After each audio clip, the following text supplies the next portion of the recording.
நீதி வழங்கும் போது அண்ணன் தம்பி சொந்தம் பந்தம் பணக்கார ஏழை எதையுமே பார்க்க கூடாதுடா. நியாயத்தை மட்டும் தான்டா சொல்லணும். சில மனிதர்களை பார்க்கும்போது நமக்கு வியப்பா இருக்கும், சில மனிதர்களை பார்க்கும்போது நமக்கு வெறுப்பா இருக்கும், சில மனிதர்களை பார்க்கும்போது நமக்கு ஆச்சரியமா இருக்கும். அப்படி சமீபத்தில் ஆச்சரியப்படுத்தக்கூடிய ஒரு மனிதர் நடிகர் அஜித்குமார். நம்ம எந்த நோக்கத்திற்காக நம்ம ஒருத்தருக்கு வந்து மருத்துவம் மேலே பட்டிருக்கோம், சில பேருக்கு வந்து இன்ஜினியரிங் மேலே பட்டிருக்கோம், சில பேருக்கு வந்து நடிப்பு மேலே பட்டிருக்கோம், சில பேருக்கு வந்து ஒரு பெரிய ஓவியர் ஆகணும் ஆசை இருக்கும், சில பேருக்கு வந்து நல்லா பாடணுங்க ஆசை இருக்கும். ஆனால் வேற ஒரு தொழிலுக்கு போயிருப்போம். நல்லா பாடணும்னு ஆசைப்பட்டிருப்பான், ஆனால் ஐடி கம்பெனியில் வேலை பார்த்துட்டு இருப்பான். ஆனால் அவனால் பாடவே முடியாது, அவன் பாத்ரூம் பாடகராகவே இருந்து மறைஞ்சு போயிடுவான். ஆனால் அப்படிப்பட்ட மனிதர்களுக்கு மத்தியில் தான் என்னவா ஆக வேண்டும் என்று சிந்தித்து வந்தாரோ அதையும் அவர் நிறைவு செய்கிறாரு. தன்னுடைய ஒரு பாதையை வந்து நடிப்பில் தேர்ந்தெடுத்தார் சினிமாவில், அதையும் அவர் வெற்றிகரமாக கொண்டு போகிறாரு. ரெண்டையும் பேலன்ஸ் பண்ணி போகக்கூடிய ஒரு தொழிலையும் தன்னுடைய இலக்கு இல்லையா ஆம்பிஷன், தன்னுடைய விஷன் எல்லாத்தையும் சரியாக பேலன்ஸ் பண்ணக்கூடிய ஒரு மனிதர் நடிகர் அஜித்குமார். அவரை வந்து நடிகராக பல பேருக்கு பிடிக்காமல் இருக்கலாம், ஆனால் மனிதனாக அவரை பிடிக்கலை அப்படின்னு சொன்னால் அவன் மனித வெறுப்பு உள்ளவனாக இருப்பான், இல்லை சைக்கோவாக தான் இருப்பான். ஏன்னா யாருமே நடிகர் அஜித்குமாரை பிடிக்காமல் சொல்லலாம், மனிதர் அஜித்குமாராக ஒரு ஹியூமனாக அவரை பிடிக்கலன்னு சொல்ல முடியாது. சமீபத்தில் அஜித்குமார் வந்து ஒரு வீடியோ வெளியிட்டிருந்தார். தன்னுடைய Venus motor cycle tour company அப்படிங்கிற ஒரு நிறுவனத்தை உருவாக்கி, அந்த நிறுவனம் கிட்டத்தட்ட Scotland, Switzerland, Australia, Portugal, Poland, Holland, Thailand, ஏசியாவில் பல நாடுகள் என்று பல்வேறு நாடுகளில் மிகச்சிறந்த ஒரு மோட்டார் சைக்கிள் டூரை வந்து ஒருங்கிணைச்சிருக்காங்க. இந்தியா அப்படின்னாலே வந்து ஒரு பாதுகாப்பற்ற நாடு, இந்தியாவுக்குள்ள வந்து யாரும் போக முடியாது, நிறைய த்ரெட் இருக்கும், நிறைய வந்து திருடுகள் பயம் இருக்கும், இரவு நேரங்களில் சாலைகள் வந்து மோசமாக இருக்கும் அப்படிங்கிற அந்த குற்றச்சாட்டுகள்லாம் இருக்குது. அதை தாண்டி இந்தியாவுடைய சுற்றுலாவை மேம்படுத்த இவ்வளவு பெரிய நாடுகளை ஒருங்கிணைத்து இந்தியாவில் சுற்றுலாவை அதிகரிச்சிருக்காரு. இந்திய சுற்றுலாவுக்கும் சொல்லப்போனால் இந்தியாவுக்குள்ள தமிழ்நாடு வருது, தமிழ்நாட்டை சார்ந்த சுற்றுலாவுக்கும் ஒரு வழி மேலே கொண்டு வருவதற்கான மிகச்சிறந்த மோட்டார் சைக்கிள் டூரை ஒருங்கிணைத்ததற்காக உலக அளவில் அஜித்குமார் வந்து இன்னைக்கு பெயர் பெற்றிருக்காரு. சத்தமே இல்லாமல் பல சாதனைகளை பண்ணிக்கிட்டு இருக்காரு. அப்படி அந்த மோட்டார் சைக்கிள் டூர் போகும்போது இந்த வடகிழக்கு மாநிலங்களில், அதே போல் காஷ்மீர் போன்ற இடங்களுக்கு அவர் போயிருந்தார். அங்கேருந்து ஹிமாலயஸ் போயிருந்தார். அங்கேருந்து ஒரு வீடியோ பதிவை அவருடைய உதவியாளர் மேனேஜர் கூடிய சுரேஷ் சந்திரா வெளியிட்டிருந்தார். அந்த வீடியோவில் சொல்கிறார், பயணங்கள் வந்து ஒரு பாடம் போல், பயணங்கள் நமக்கு நிறைய கற்றுக் கொடுக்கும். பயணங்கள் அப்படின்னு இல்லைன்னா ஒரு மனிதனை வந்து சாதியும் மதமும் நம்ம அவனை பார்க்காமலே, ஒரு மனிதனை பற்றி அறிந்து கொள்ளாமலே வெறுக்க வைக்கிறது சாதியும் மதமும். ஆனால் பயணங்கள் அப்படி இல்லை, சாதி கடந்து மதம் கடந்து பல பேரை நம்மளை வந்து இணைக்க வைக்கிற மிகப்பெரிய ஒரு கல்வியாக பயணங்கள் இருக்குது. அதனால் ட்ராவல் பண்ணுங்க அப்படின்னு சொல்லி ட்ராவல் குறித்து பேசும்போது தன் மனதுக்குள் இருக்கக்கூடிய இந்த சாதி மதம் குறித்த பார்வைகளை அவர் வெளிப்படுத்தியிருந்தார். கருத்தியலாக அவர் எவ்வளோ ஸ்ட்ராங்காக இருக்கார், ஒரு ஹியூமனாக எவ்வளோ ஸ்ட்ராங்காக இருக்கார் அப்படிங்கிறதுக்கு அந்த 2 மினிட்ஸ் வந்து வீடியோ வந்து ரொம்ப முக்கியமானது. அஜித்குமார் குறித்த நம்ம மீதான ஒரு பார்வை, அவர் வெறும் நடிகர், ஒரு விஸ்வாசம் நடித்தவர், ஒரு வீரத்தில் நடித்தவர், ஒரு வலிமை நடித்தவர், ஒரு அட்டகாசம் நடித்தவர், அவர் தலை அப்படின்னு பார்க்கக்கூடிய அந்த பார்வையை அந்த 2 நிமிட காணொளி மாற்றி அமைத்தது. I personally think travel is the best form of education. There's a quote that says that religion makes you hate people that you have never met before, be it religion or caste or whatever, which is so true. I mean, we tend to judge people even before we have met them, but when you travel, experience people from different nationalities, religion, their culture, experience their culture, you start to empathize with people. இன்னைக்கு அஜித்குமார் அவர்களை சுற்றி ஒரு அரசியல் நடைபெறுது. அந்த அரசியலுக்காக தான் அந்த காணொலியை நான் பேச நினைச்சேன். என்னன்னா, அஜித்குமார் அவர்கள் எந்த அரசியலும் இல்லை. அவர் வந்து ஒரு முறை சொன்னார், என்னுடைய அதிகபட்ச அரசியல் அப்படிங்கிறதே வாக்கு செலுத்துவது தான். இந்தியாவில் இருக்கக்கூடிய ஒவ்வொரு வாக்காளருடைய அதிகபட்ச அரசியலே வாக்கு செலுத்துவது தான். ஆனால் அதை தாண்டி ஒவ்வொருத்தருக்குள்ளேயும் ஒரு அரசியல் எண்ணம் இருக்கும், ஒரு அரசியல் பார்வை இருக்கும். நான் வந்து நேரடியாக எந்த அரசியல் கட்சியும் ஆதரிக்காதவன் அப்படிங்கிறத வெளிப்படையாக சொல்லக்கூடியவர். அவர் வெளிப்படையாக பேசுவாருங்கிறதுனால தான் எங்கேயுமே பேசாமல் இருக்கார். ஏன்னா அவர் பேசுனா வெளிப்படையாக பேசிடுவார். கலைஞர் கருணாநிதிக்கு பாராட்டு விழா நடக்குது. அந்த பாராட்டு விழாவில் எல்லா நடிகர்களும் அமைதியாக இருக்காங்க. ஆனால் இந்த பாராட்டு விழாவுக்கு எங்களை வர சொல்லி எங்களை வந்து டிஸ்டர்ப் பண்ணுறாங்கய்யா, எங்களை டார்ச்சர் பண்ணுறாங்கய்யா அப்படின்னு அன்றைக்கு பவர்ஃபுல் லீடராக ஒரு என்ன சொல்கிறது, ஒரு சர்வாதிகார ஆட்சியாக திமுக நடத்தி கொண்டிருந்தது.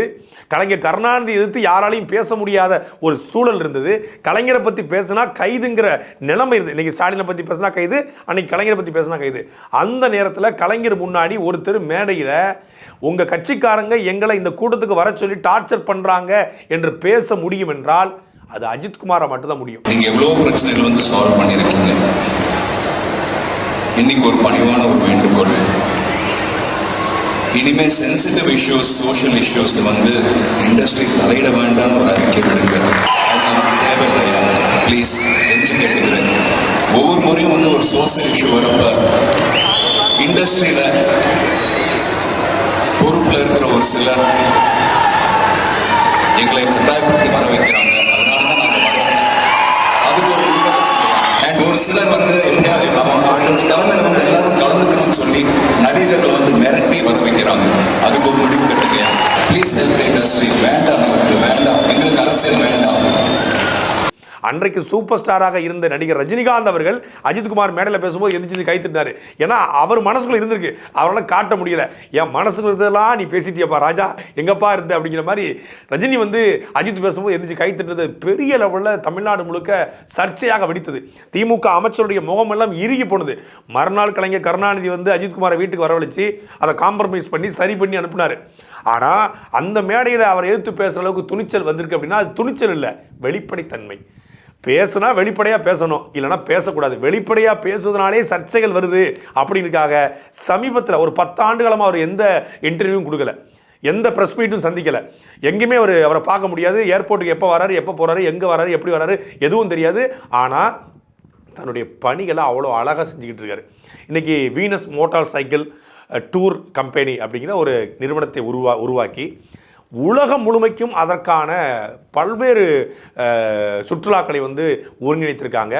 பல டூர்களை ஒருங்கிணைத்து இதன் மூலமாக இந்திய சுற்றுலாவை வளர்த்துருக்காங்க. இப்போ அந்த நிறுவனத்துடைய அடுத்த கட்டமாக அஜித்குமார் ரேசிங் அப்படிங்கிற ஒரு நிறுவனத்தை அஜித் உருவாக்கியிருக்காரு. கிட்டத்தட்ட ஒரு 50 வயதை தாண்டிட்டார். 50 வயதில் 11 ஆப்ரேஷனு, முதுகுத்தண்டில், அதே போல் வந்து முட்டியில், அவருடைய முதுகலே கிட்டத்தட்ட பல்வேறு அறுவை சிகிச்சைகள். சமீபத்தில் வலிமை படத்துடைய படப்பிடிப்பு தளத்தில் ஆக்சிடென்ட், விபத்து ஏற்பட்டு அதுலேயும் அவருக்கு சிகிச்சை ஏற்பட்டது.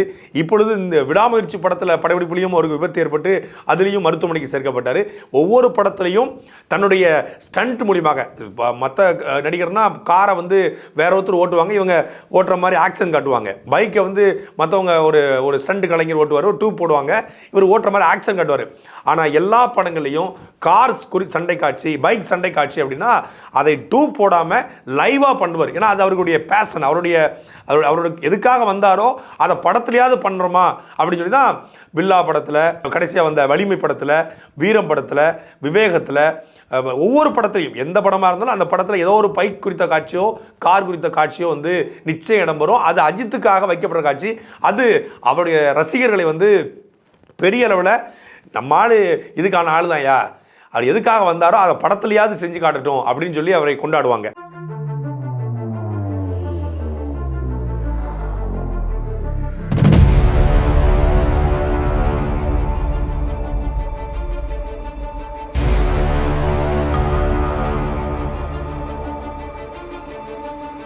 அப்படிப்பட்ட அஜித்குமார் வந்து அஜித் ரேசிங் உருவாக்கி அதில் தமிழ்நாடு அரசினுடைய லோகோவை வந்து போட்டிருக்காரு. ஏன்னா நான் தமிழ்நாட்டுடைய பிரதிநிதி அப்படின்னு காட்டுவதற்காக sports development authority of Tamil Nadu அப்படிங்கிற அந்த ஸ்டாட் அப்படிங்கிற லோகோவை வந்து பயன்படுத்தியிருக்காரு.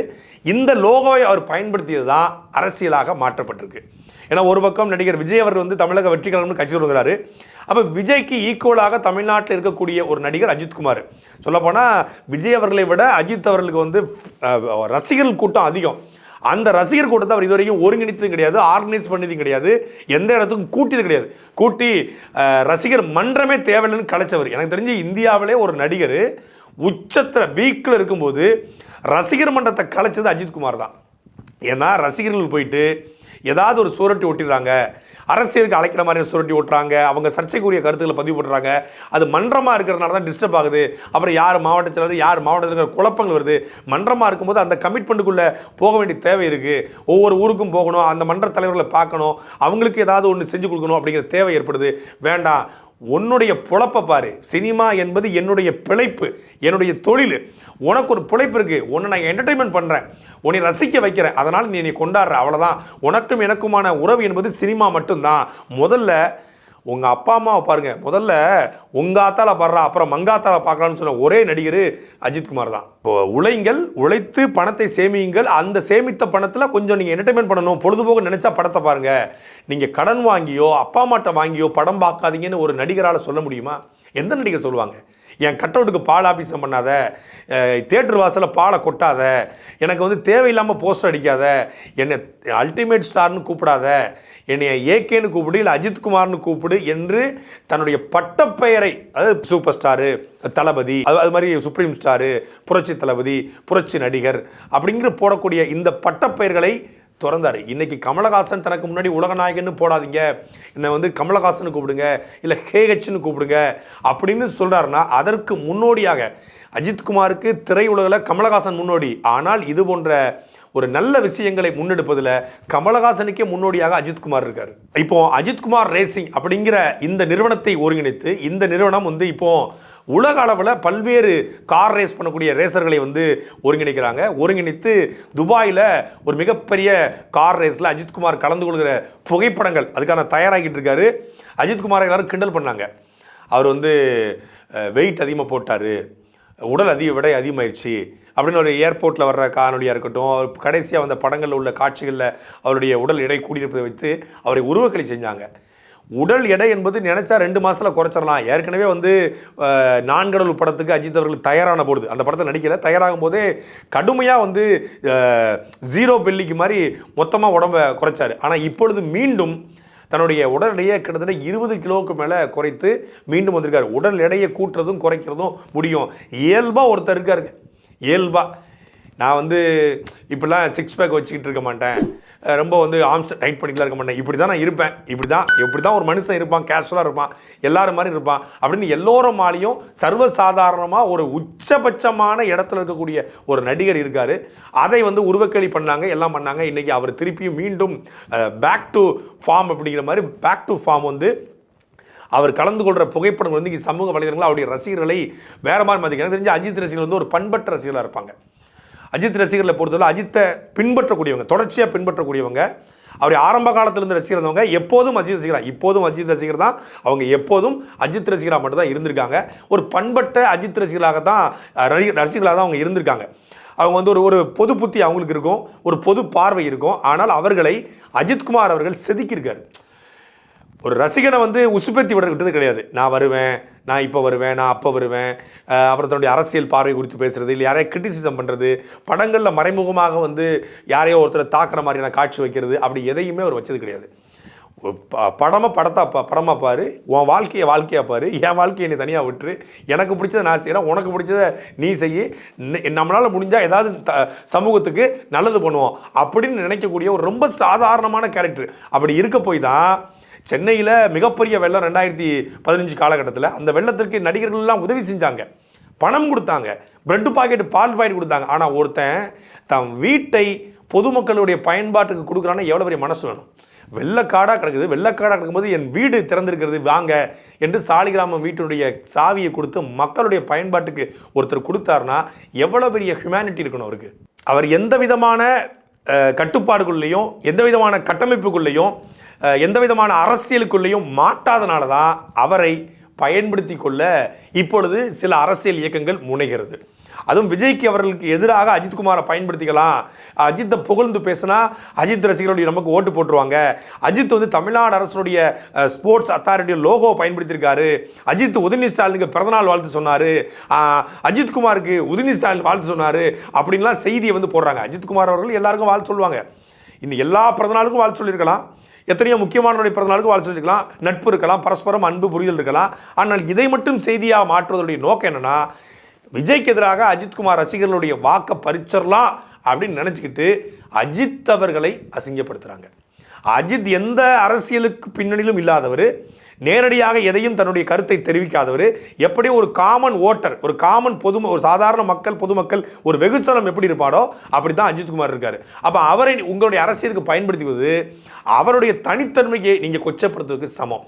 அவர் தமிழ்நாட்டினுடைய பிரதிநிதியாக தமிழ்நாட்டு மக்களால் வாழ வைக்கப்பட்டவர். அதனால் அந்த லோகோவை தன்னுடைய அஜித்குமார் ரேசிங் அப்படிங்கிற அந்த நிறுவனத்தில் பயன்படுத்திருக்காரு. இந்திய கொடியை பயன்படுத்துகிறாரு. நான் இந்தியாவுடைய சிட்டிசன் ஆஃப் இந்தியா அப்படிங்கிற அடிப்படையில் இந்திய கொடியை பயன்படுத்துறாரு. தமிழ்நாட்டினுடைய பிரஜை என்ற அடிப்படையில் தமிழ்நாட்டுடைய அந்த லோகோவை பயன்படுத்தியிருக்காரு. இதற்காகவே அவர் ஒரு அரசியல் சார்பு எடுத்திருக்காரு அப்படின்னு சொல்கிறதும், அவர் காரில் மஞ்சள் சிகப்பு கொடியை வச்சதுனால, கலரை பயன்படுத்தினால அவர் ஒரு கொடியை பின்பற்றார், இதன் மூலமாக தன் அரசியல் சொல்ல வராருன்னு சொல்வதும் அது அவருடைய தனித்தன்மையை கேள்விக்குறியாக்குவதற்கு சமம். தனிப்பட்ட பொருளை அஜித்குமார் அவர்கள் இருந்து ஒவ்வொரு முறையும் பார்க்கும்போது ஒரு ஆச்சரியமும் ஒரு பிரமிப்பும் ஒரு வியப்பும் ஏற்படும். என்னன்னா, தனக்கு பிடிச்சதை எப்படியாவது அடையணும், தனக்கு பிடிச்சதை எப்படியாவது செய்யணும், நான் பிடிச்சதான் செய்வேன் அப்படின்னு ஒருத்த மனுஷன் எல்லா காலகட்டம் திடீர்னு பார்த்தா போயிட்டு ஒரு ஃப்ளைட் ஓட்டிகிட்டு இருக்காரு, திடீர்னு பார்த்தா வந்து ஒரு ஹெலிகாப்டர் ஓட்டிகிட்டு இருக்காரு, திடீர்னு பார்த்தா வந்து சின்ன குட்டி விமானத்தை அவரே செஞ்சார், அஜித்தே செஞ்சாருன்றாங்க. இதெல்லாம் எப்படி சாத்தியப்படுது, இதெல்லாம் எப்படி வந்து நடக்குது? ஒரு நடிகர் அவருடைய வேலை நடிப்பது, ப்ரொஃபஷனலாக அவர் வந்து ஒரு ஆக்டரு. ஆனால் அதை தாண்டி ஒரு சின்ன மினி விமானத்தை செய்கிறாரு, மினி ஹெலிகாப்டர் செய்கிறாரு. அவர் குழந்தைக்கு வந்து இப்போ பர்த்டே வந்து நம்ம வந்து சின்னதாக பொம்மை வாங்கி கொடுப்போம், பொம்மை ஹெலிகாப்டர் வைப்போம், நெஜ ஹெலிகாப்டரே வந்து செஞ்சு அவர் வந்து குழந்தைக்கு கொடுக்குறாரு. அவங்க குழந்தைங்க விரும்பியதை செய்ய வர்றாரு. குழந்தைகளை திரையினுடைய வெளிச்சம் படாமல் தவிர்க்கிறாரு. எந்த ஆடியோ லாஞ்சில் அதே போல் வந்து டீசர் வெளியீடு, ட்ரெய்லர் வெளியீடு, வெற்றி கொண்டாட்டம், இதில் அவருடைய மனைவியவோ மகளையோ அவருடைய மகனையோ பார்க்க முடியாது. முதல் வரிசையில் அவருடைய ஒரு கூட்டம் இருக்குது. முதல் வரிசையில் மனைவி, மகன் வந்து உட்கார வச்சுருவாங்க, இல்லை மகனை உட்கார வச்சு அப்போ ஒட்டுமொத்தமான ஊடகமும் அந்த நடிகருடைய பிள்ளைகள் மீது டார்கெட் பண்ணுது. அவனை அறியாமலே ஒரு புகழ் வெளிச்சம் வருது. அவன் ஸ்கூலுக்கு போகும்போது, காலேஜுக்கு போகும்போது, இவன் இன்னார் மகன் தானே, இன்னார் மகள் தானே அப்படிங்கிற ஒரு பார்வை வரும்போது அந்த சக மாணவர்கள் அவனை வந்து ஒரு பெரிய புகழ் வெளிச்சத்தோடு அணுகிறாங்க. அப்போ அவனுக்கு மண்டையில் கொம்பு முளைக்க ஆரம்பிக்கும். நாளைக்கு அவனும் நம்ம அப்பா மாதிரி வந்து நம்ம ஒரு பெரிய ஆள், அவனுக்கு திறமை இல்லாமல் கூட இருக்கும். இந்த நடிகருக்கு அந்த நடிப்பின் மூலமாக திறமை இருக்குது, ஆனால் அவனுடைய மகனுக்கு அதே திறமை இருக்குன்னு எப்படி சொல்ல முடியும்? அந்த திறமை இல்லாமலேயே அவன் வந்து தள்ளப்படுவான். இதுதான் நெப்போட்டிசம், இதுதான் வாரிசு. இது அப்போ அவர் அறியாமலே அவனுடைய படிப்பும் கெடுது, சக மாணவர்கள் வந்து குற்ற உணர்ச்சிக்கு தள்ளப்படுவான். ஏன்னா இவன் இன்னாருடைய மகன்னால் இவனுக்கு கிடைக்கிற புகழ் வெளிச்சம் நம்ம எல்லா திறமைகள் இருந்தும் நமக்கு கிடைக்கலையே அப்படிங்கிற அந்த மாணவர்கள் குற்ற உணர்ச்சிக்கு ஆளாவான். அவனுக்கு ஒரு இன்ஃபீரியாரிட்டி காம்ப்ளெக்ஸ் வரும், ஒரு தாழ்வு மனப்பான்மை வரும். அந்த தாழ்வு மனப்பான்மையை இந்த நடிகர்களும் இந்த பிஆர் டீமும் இந்த மீடியாக்களும் சேர்ந்து உருவாக்குது. அதுலேருந்து மொத்தமாக அஜித்குமார் விலகி இருக்காரு. இது தன்னுடைய மகள் என்றோ தன்னுடைய மகன் என்றோ எந்த இடத்துக்கும் கூட்டு போய் ப்ரமோட் பண்ணதில்லை. சர்வசாதாரணமாக தமிழ்நாட்டில் ஒரு சாதாரண குடும்பம் எப்படி இருக்குமோ அப்படித்தான் அந்த குடும்பம் இருக்கிறது. சொல்லப்போனால் அஜித்குமாரை விட திரையுலகில் ஷாலினி அவர்கள் வந்து மூத்தவங்க, நிறைய படங்கள் அதுக்கு முன்னாடி நடித்தவங்க, அவங்களுக்கும் திரையுலகில் வந்து ஒரு பெரிய ஆளுமைத்தன்மை கொண்டவங்க. ஆனாலும் அவங்க தனித்து அவங்களுக்கான ஒரு ஸ்போர்ட்ஸு, அவங்களும் ஒரு ஸ்போர்ட்ஸில் இருக்காங்க, அவங்களுக்கும் சினிமாவில் நண்பர்கள் இருக்காங்க, தனித்து அவங்களோட வாழ்க்கையை வாழ்கிறாங்க. கல்யாணத்துக்கு பிறகு அவங்க நடிக்கலனால் கூட தொடர்ச்சியாக திரையில் வந்து அவங்க ஒரு அட்டாச்மெண்ட்டோடு தான் இருக்காங்க, ஒரு இணைப்போடு தான் இருக்காங்க. ஆனாலும் அவங்க விலகி இருக்காங்க இந்த ஊடக வெளிச்சத்திலேருந்து. அது உண்மையிலேயே ஒவ்வொரு நடிகருக்குமான மிகச்சிறந்த பாடம். அவருடைய தனித்த வாழ்க்கையும் பாடம், அவருடைய ப்ரொஃபஷனல் வாழ்க்கையும் பாடம். அதே போல் அஜித்குமார் மீது ஒரு சின்ன விமர்சனம். எவ்வளவோ யூடியூப் சேனல் இருக்குது, ஒரு 400க்கும் மேற்பட்ட சேனல்கள் வந்து அவர் இவர் கூட என்று இந்த வதந்திகளை பரப்புவதற்கும் காசிப் செய்வதற்கும் அதே போல் வந்து இந்த கிசுகளை போடுவதற்கும் யூடியூப்ஸ் நிறைய இருக்குது. ஆனால் அஜித்குமார் குறித்து ஒருத்தர் கூட ஒரு செய்தியை கூட கடந்த 10 ஆண்டுகளில் இந்த யூடியூப் வளர்ந்த காலகட்டத்தில், இந்த சோசியல் மீடியா வளர்ந்த காலகட்டத்தில் சொல்ல முடியலை. ஏன்னா சொல்ல முடியாது. திரையில் தான் சம்பாதித்த பணத்தை திரையிலேயே போட்டு அதை பன்மடங்காக பெருக்கி அதை இன்வெஸ்ட்மெண்ட் பண்ணி அதை கோடியாக சம்பாதிக்கிற நடிகர்களுக்கு மத்தியில் இதை ஏதாவது ஒரு வகையில் மக்களுக்கும் பயன்படுத்தணும் என்று அவருடைய தனிப்பட்ட முறையில் ரசிகர் மன்றம் இல்லாது தனிப்பட்ட முறையில் மருத்துவத்திற்கு, கல்விக்கு, ஏதாவது ஒரு தேவைகளுக்கு கேட்கறவங்களுக்கு உதவி செய்வது மட்டும் இல்லாமல் இதை வைத்து உருப்படியாக என்ன பண்ணலாம், இந்த புகழ் வெளிச்சத்தை, இந்த பணத்தை உருப்படியாக என்ன பண்ணலான்னு சொல்லி வீனஸ் மோட்டார் சைக்கிள் டூர் கம்பெனிங்கிற நிறுவனத்தையும் அஜித்குமார் ரேசிங் அப்படிங்கிற நிறுவனத்தையும் தொடங்கி தன்னுடைய பேஷனை இதன் மூலமாக தீர்த்து கொள்ள துடிக்கிற ஒரு என்ன சொல்கிறது, ஒரு அடையணும், எதையாவது ஒரு அடையணும்னு துடிக்கக்கூடிய இளைஞர்களுக்கு மிகச்சிறந்த வழிகாட்டியாக அஜித்குமார் இருக்காரு. அவர் எடுத்திருக்கிற இந்த விடாமுயற்சி வெற்றி பெற வாழ்த்துக்கள். சாட்டை எடுத்து நாட்டை திருத்து